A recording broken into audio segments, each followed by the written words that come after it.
Number 1 on the list is On Second Thought. It is a complete replacement for your SMS messaging application that, believe it or not, allows you to take back a message. Technically speaking, it's not actually sending the message, so it's not like you're reversing time or anything crazy like that, but it feels like it when you're using the application. It simply creates a lag between when you send the message and when it's actually delivered to the recipient. And within this lag period, which you can define yourself, you're allowed to make changes. Now for some, that is going to sound utterly useless, but actually it does prevent you not only sending things to the wrong contacts, but also regretting certain messages you've sent. So then we've got the Cheetah keyboard. Now this is actually by the same company that makes CM Launcher, and it claims to be the next generation of typing. Whilst I can't exactly say if that's a valid claim or not, what I can say is this is an awesome keyboard to use.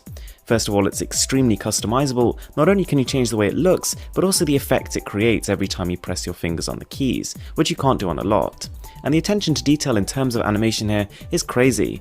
We've also got a whole bunch of themes here, and probably the first thing you'll be able to tell is this is not one for the minimalists among you. Having said that, it's a lot of fun to use, and for anyone who does like customization, there is so much to do here. Another cool thing is that if you can scrape yourself an hour of spare time, you can DIY your own keyboard theme from scratch. Number 3 is Loopsy, and this is a fairly well-established application in quite a short period of time, but for those of you who aren't using it, you need to get on that.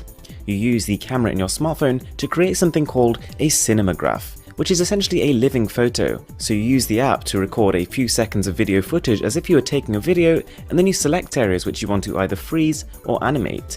And the effect it creates is completely unique. It's something you cannot get elsewhere, and it makes for really eye-catching social media posts.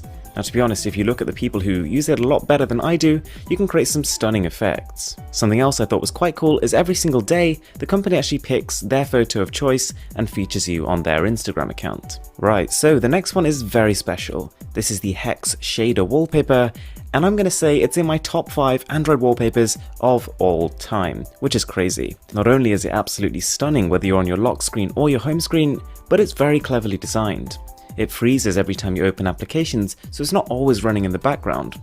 And also, the company has found a very clever way to get around the battery drain problem. The actual image that is being moved around is of a very low resolution, but the way the company has made up for this is instead of using square pixels, they've used tiny little hexagons. And so instead of just looking pixelated, it ends up looking very artistic and saving battery while it's at it. Also, as a little bonus, there are plenty of backgrounds to choose from, and you can adjust not only the speed, but also the resolution. Another app which I think is super smart is GIF Recipes. It's essentially a recipe book, but instead of showing you full quality videos, all the recipes are shown as a GIF file. And this makes so much sense because not only is a GIF very easy on your mobile data allowance, but it also means that they can autoplay. Unfortunately, I would say the app lacks a little bit of consistency in the GIFs it uses. They're sourced